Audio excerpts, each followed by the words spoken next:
Hi, this is Jackie Tantillo, and this is Should Have Listened to My Mother.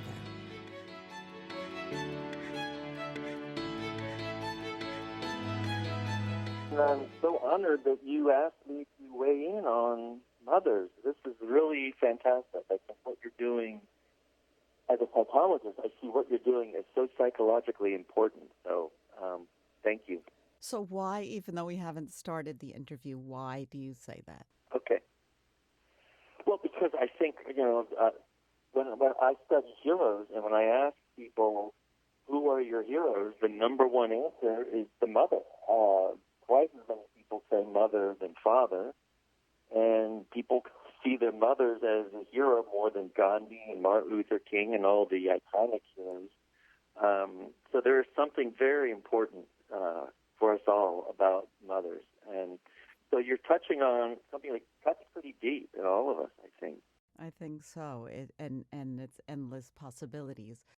My guest is a professor of psychology, University of Richmond, Virginia, and he's written extensively about heroes and leadership, among other things. So I'd like to welcome Scott T. Allison to Should Have Listened to My Mother. Hello, Scott.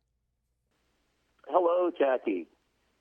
It's a pleasure to have you on board here, sharing your knowledge and expertise on this complex topic of the effect our mothers have on our lives.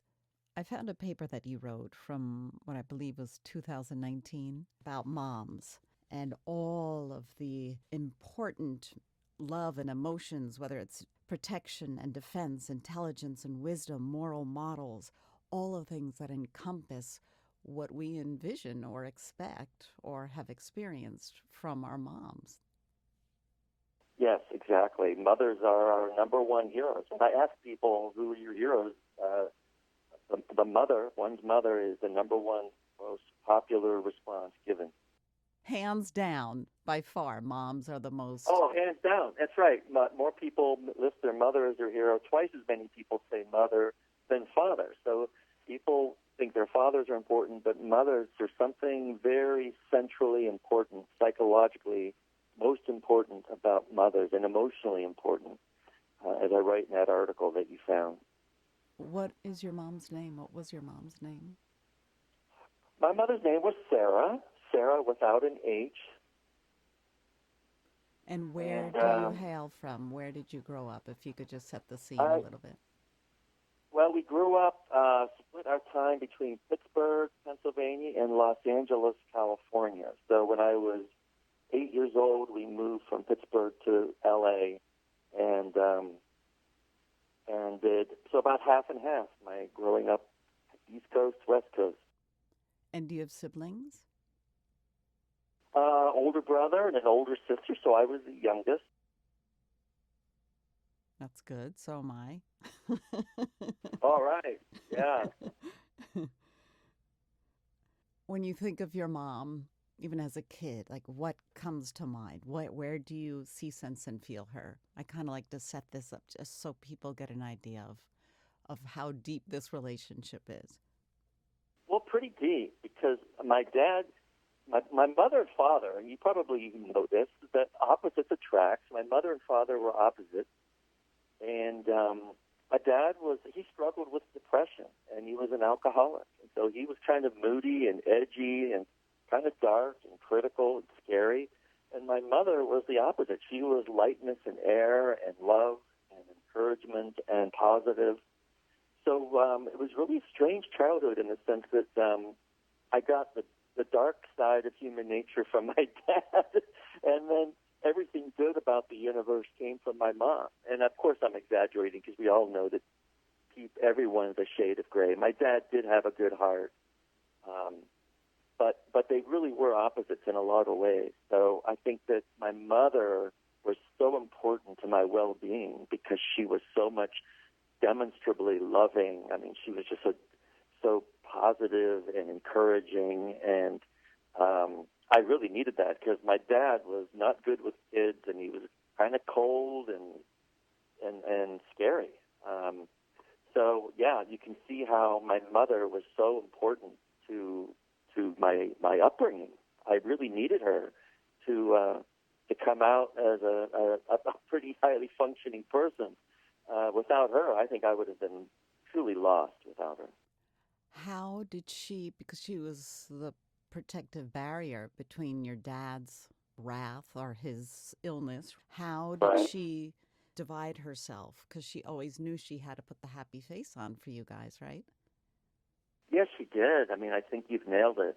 And she did it as best she could. She did it courageously, and she knew that we needed her, and so she would often be very protective of us and very, very caring.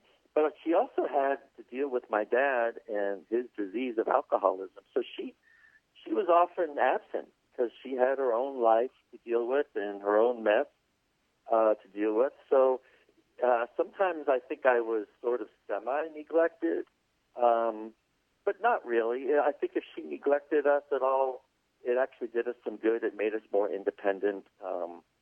Sometimes I think parents give kids too much structure and too much attention sometimes today. I could be wrong about that. I felt like it was good that she left us to be ourselves and to be on our own and to be out there falling down and getting up and struggling and doing what kids should be doing, is experiencing life without being sheltered or smothered, to the like mother smothering. We never had that. So, but she was always very caring and loving, even if at times I think she was a little absent. But I totally understand that today, given what she had to deal with from my dad. Was she absent because she needed to do something for herself, to help herself, or she was helping your dad? A little of both. So she would make time for herself, but they were also doing marriage counseling, and they were also struggling with their own issues. And so she was dealing with him and with her own mental and emotional well-being, and then trying to be there for the 3 kids that they had. So I think she had a really hard life. But then something really miraculous happened. But when I was a teenager, she discovered Al-Anon. And Al-Anon is a 12-step program for people whose lives have been affected by someone else's alcoholism. And she started going to meetings and getting help dealing with my dad's alcoholism and discovering her own life and developing some assertiveness. Because my parents were of the generation where the man was the king of the castle, and my mom was kind of a doormat for a while, and she realized she had to start standing up for herself and meeting her own needs. And I think Al-Anon really helped her with that. And eventually I started going to Al-Anon too, and later on as an adult, because I realized I was affected by my dad's drinking as well. And so I think my mother role modeled that for me. She role modeled self-improvement and overcoming adversity and taking care of yourself and finding ways to meet your needs. Even if you're living with a difficult person, we can still meet our own needs. And so I think I owe my mother a lot for showing me how to do that. Wow, I got the chills. That's pretty great. No more doormats. No one's going to push you around or step on you, right? Oh, yeah. My dad was a bully. I mean, he really was. And then she started standing up to him, thanks to Al-Anon. And it was really cool to see. We were all rooting for her to no longer take any kind of orders from him or bullying from him. And he changed. I give my dad credit. He had to change. He had to adapt to her new skills and her newfound self-confidence and self-esteem. And their marriage, they stayed married for 60 years before they passed. Wow, and that's I give great. them both a lot of credit. Yeah, I give them both a lot of credit because they both had to adapt and grow and evolve, and they did it. Wow, that's very impressive. And obviously, it was a huge lesson to you to see how they work together to make a difference. Yeah. I mean, you're right. That's a good point. Exactly. Because our parents are our role models. They role model intimacy and they role model conflict resolution, and we're watching as kids. We're watching and learning and taking notes, and hopefully taking good notes and doing what we can to become good intimacy partners ourselves someday. Did your sister and brother have a different experience as far as the relationship with your dad and your mom because of the drinking and depression? I think because my sister was the only female, she and my mom really bonded, especially when my sister became an adult and struggled with her self-esteem issues and her marriage. She really leaned on my mother for help and guidance and support. They were very close. They would call each other almost every day, whereas, I would call, as an adult, I'd probably talk to my mother once every 2 weeks maybe, but my sister and my mom were very tight. And my mom really did try to help her with her Al-Anon wisdom and advice and suggestions. But I never really did that. I never leaned on my mom for help or advice in that sense. Well, there's many advantages to being the youngest because you learn. Well, that's right. You know that, right? Exactly. Yeah, you learn a lot along the way. So did your mom ever work? She was a school teacher for a while, and then when she started having kids, she became a stay-home mom. So she did have a college degree, she taught school, but I think her goal was, because of that, she was born in the 1930s. She was of the generation where she was perfectly content not to work and to be home and being financially supported by my dad. And, I understood that. I got that. And I think she enjoyed being a parent and a mom. And then when there was an empty nest, she enjoyed just living her life, not working, but going to Al-Anon meetings, doing things with friends, and pursuing her hobbies. So she was a pretty happy person. She really was a happy person, despite all the struggles.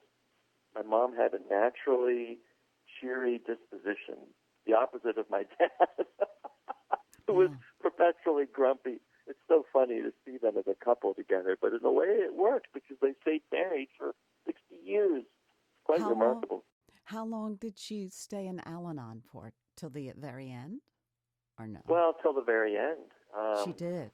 She got Alzheimer's toward the end of her life. She got Alzheimer's and stopped going to Al-Anon meetings, and that was very sad to see her decline, cognitively decline. But she was in Al-Anon before her decline. She was in Al-Anon for 35 years. Wow, very impressive. Oh my goodness gracious! So what? So you left home at what age? At college? Did you move ever? Yeah, I went away to college. Every 2 weeks you'd call her? Is that what my boys are going to do to me? I was never a mama's boy, and they lived in New Jersey, and I was going to college in California, and I would really only come home a couple times a year, and that was good enough for me. So, I never lived, after my childhood, as an adult, I never lived in the same state with my parents. So I would visit them during holidays and then during the summer, but that would be about it. But, I was always felt close to my mother because she was always a warm, loving person. So I always felt supported by her, and I could feel her love when I did see her and when we did call. She really was a great hero and role model for me in a lot of ways. But she also let me live my life. She never went out of her way to really advise me or critique my life. She just let me do what I wanted to do, and she supported me even when I was making mistakes, whether it was, a relationship mistake, she didn't like a girlfriend, or she just was okay with it. She was very good at live and let live, and I appreciate that from her, to cultivate independence in her children. Do you think that was intentional? That was her purpose, to let you be? Yes. Wow, very forward because, thinking. and I think it's because she had a blind sister, a sister who was visually impaired, who was terribly spoiled and enabled by by my mom's parents. So she witnessed her sister, her blind sister, being spoiled and enabled and coddled and never allowed to become an independent person. And my mother had told me many times, you know what, the way your aunt was raised, to be totally dependent on society, to be cared for by family or by society, it was just wrong. And so she made sure that we were independent, financially independent, that we knew how to be self-sufficient, self-reliant. And I really appreciate that. I think that's how I raised my daughter. So if there was a lesson about parenting that my mother gave me, it was raise kids who can make it on their own, who are not dependent on anyone else for their financial well-being or emotional well-being, to raise independent people. And I think that's a real gift that my mom gave me. Wow, pretty amazing. And she was never resentful. You don't call me, you never come home. One of those badgering types. Because then you want to run from that. You want to run away from that, right? The second someone clamps down on you, well, at least for me, you're kind of in the opposite direction. Well, exactly. And I don't know how you're raising your college-age kids, but my parents let me know, listen, when you're done with college, don't expect money from us ever again. So you are on your own, sink or swim, you're done. We're done with you. And I remember hearing that, feeling kind of hurt, but also realizing, well, they're right. I am an adult. I need to make it on my own, and I shouldn't depend on them to make it. And so I made it. So, yeah, I think that's an important lesson to teach kids is that you got to grow up and be on your own. And that doesn't mean that during an emergency we can't give our kids help. If there's some crisis or an emergency, we can certainly help them. But for just day-to-day living, I don't believe in I have one daughter. I don't believe in giving her the down payment of a house or buying her a car or buying her furniture for her house. She's got to do all that on her own. That's just my opinion. I know I've got friends who don't agree with me about that, but I really believe in giving kids the gift of self-sufficiency. Well, that's a pretty great gift. That's a huge gift. So. Yeah. Oh, I totally get it. I mean, we're working on those things with our boys too. And as you said, if they're not expecting it, then they know they have to go get it themselves. That's right, and that's how they become resourceful and clever and innovative and hardworking and ambitious, so they can do something with their lives. But my dad's side of the family is kind of the opposite. Opposites attract. So my mom is into self-sufficiency, and my dad's side of the family is there's codependence, and there's a little enabling, and it's a little dysfunctional, my dad's side. But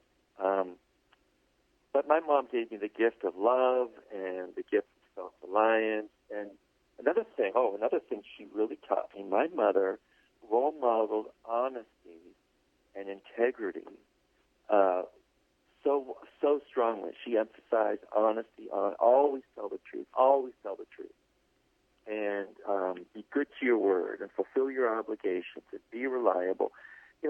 What a gift that is, to role model character and integrity and honesty over and over and over again. And she showed it to me. She role modeled it. So she didn't just talk the talk. She walked the walk.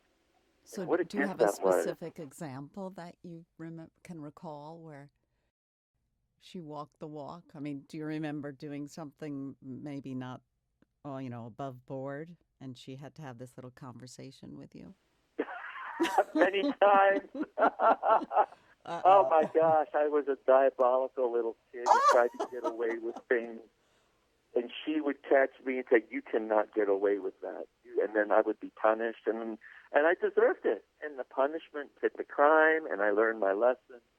And so she was very loving, but she could also be tough as nails. And she was a disciplinarian and no nonsense when she had to be.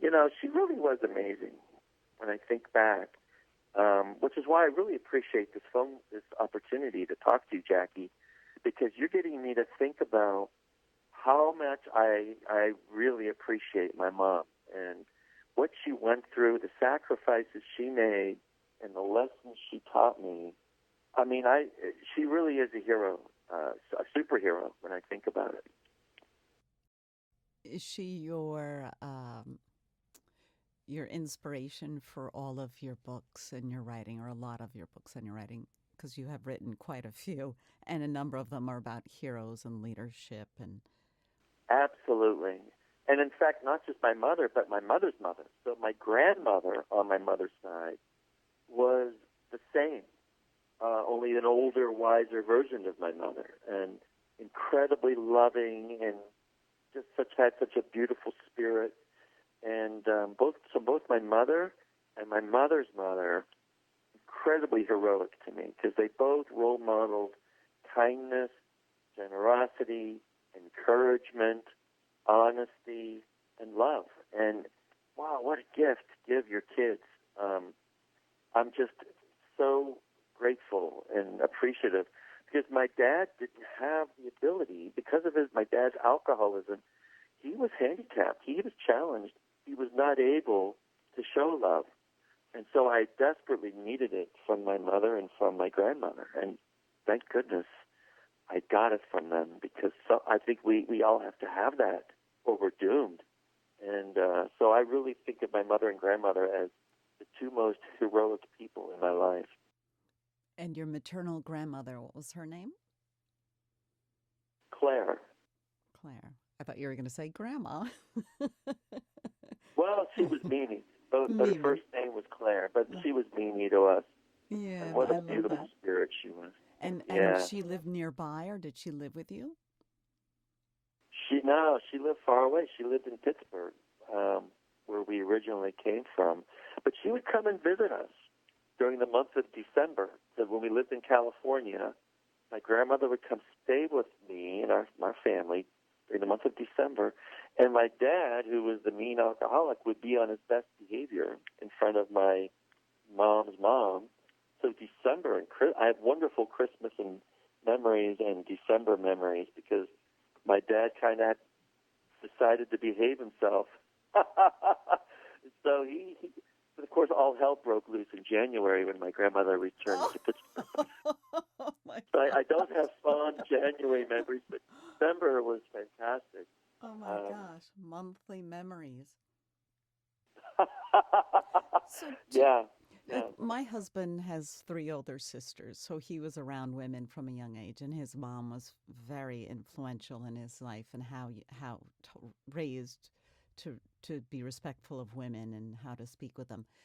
Because you had these 2 influential women in your life, did you have a different relationship, not only with women that you were inclined to date, or have a romantic relationship with, but did you automatically know how to treat women? Wow, that's a great question. I had to, one thing we know in psychology is Freud was half right. Freud had this Oedipal complex, so he believed we're attracted to people who remind us of our mom. And what we know in psychology is we're actually attracted to romantic partners who remind us of both parents, both the good and the bad qualities of mom and dad. Because mom and dad were our first intimate relationships. So we learn, our mothers and fathers set the tone for intimacy for us, because they were our first intimates. So I learned how to treat women from both mom and dad, both in good and bad ways. And I think it's a learning process. And I think I was sort of more like my mom and being a little overly deferential at first. And I had to learn my way and develop some backbone, and to learn how to take care of my needs and learn how to meet my needs in a nice, kind, gentle, respectful way. And so I think it was a big learning process. And I think Al-Anon has helped me set boundaries with people and assert my needs with people, and to do it kindly and gently. I think I really had a lot to learn about romance and intimacy, and I don't think I was good at it until I was at least 40 years old. Well, at least you got it, right? We all have our I process. think I did. I'm in my second marriage. I think my second wife loves me and tells me I'm a good catch and all that. I don't think my first wife would have said that. Well, if first you don't succeed, try again, right? Well, you're right. I mean, some of us take longer to get it than others, and it took me into my second marriage to figure out how to choose the right partner, how to make relationships work, how to resolve conflict in a healthy way and communicate in a healthy way and just enjoy a good, healthy marriage. And I currently have that, but it didn't come easy because my parents were, they fought a lot. There was a lot of fighting and arguing because my dad was the grumpy alcoholic and my mom was learning to stand up on her own 2 feet and stand up for herself. So it was a rough marriage, my mom and dad.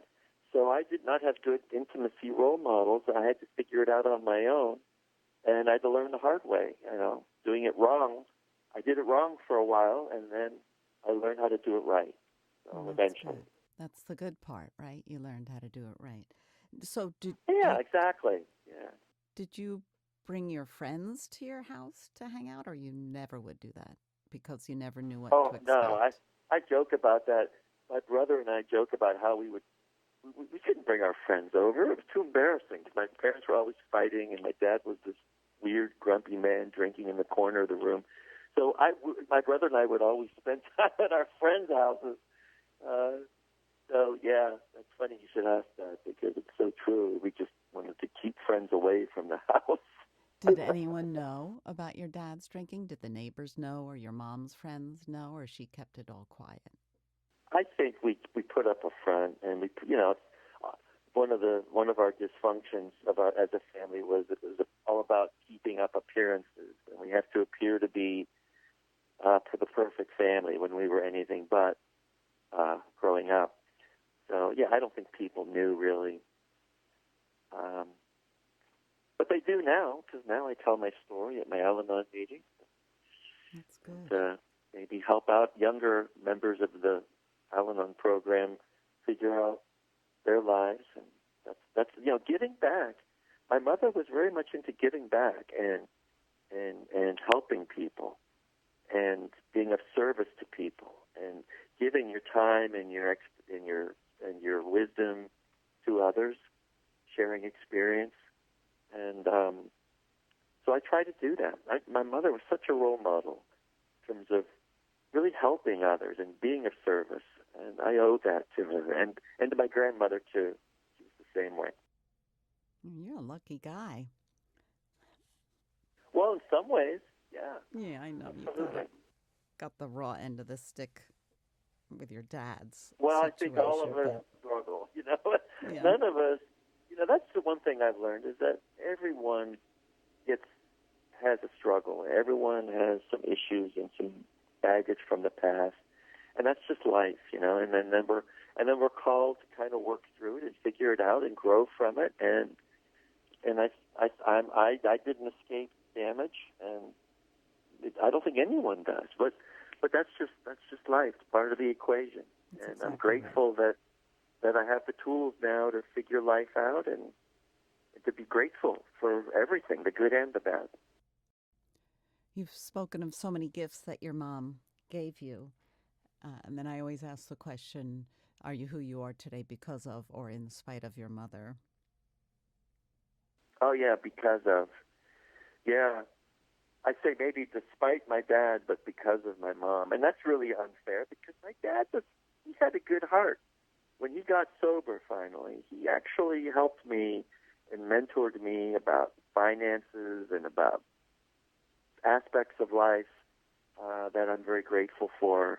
It's not black or white, but yeah, my mother. I feel like I'm a good person, not perfect by any means. I'm a good person because of my mother, because of the love and the encouragement she showed me, and her generosity of spirit and her emphasis on honesty and integrity and being a good person, being a good human. I got that from my mom.